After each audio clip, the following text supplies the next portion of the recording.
Entonces, desde el punto de vista práctico, ¿cuándo podremos utilizar el teorema del seno?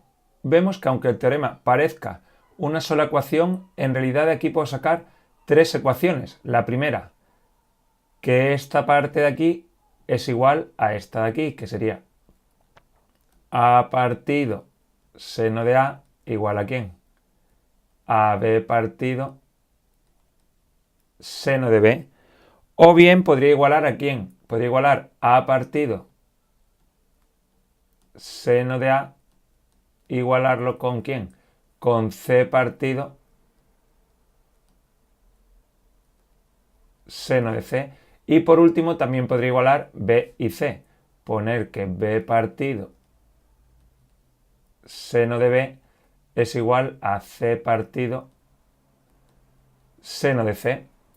Entonces, ¿en qué casos me viene bien aplicar el teorema de los senos? Primer caso, por ejemplo, que conozca dos ángulos, los que sean, y uno de sus lados.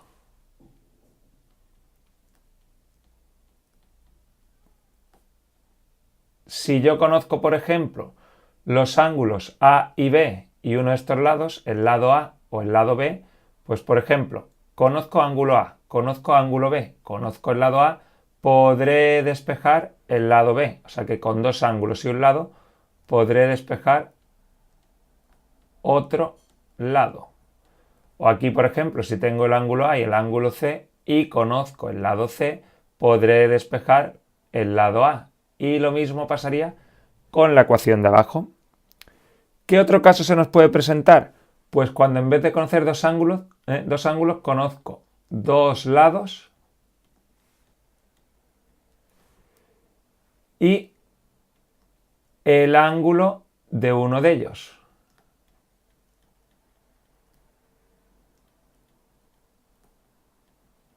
¿Qué pasaría? Que si yo conozco A y B y conozco, por ejemplo, el ángulo A, podré sacar de aquí el ángulo B.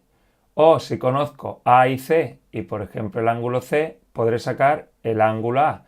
O si conozco B y C y el ángulo B, por ejemplo, podré sacar el ángulo C. Pero claro, tiene que ser uno de estos dos ángulos, porque si conozco B y C y el ángulo A, con el teorema del seno ya no vamos a avanzar mucho. Pues con dos lados y un ángulo podré sacar otro ángulo más. Estos son los dos casos generales en los que podemos utilizar el teorema del seno. Muy importante recordar que cuando despeje el seno, de ahí saldrán dos soluciones. O sea, dos soluciones, una me dará un ángulo agudo y otra me dará un ángulo obtuso. Tendría que comprobar qué solución o qué soluciones son las válidas.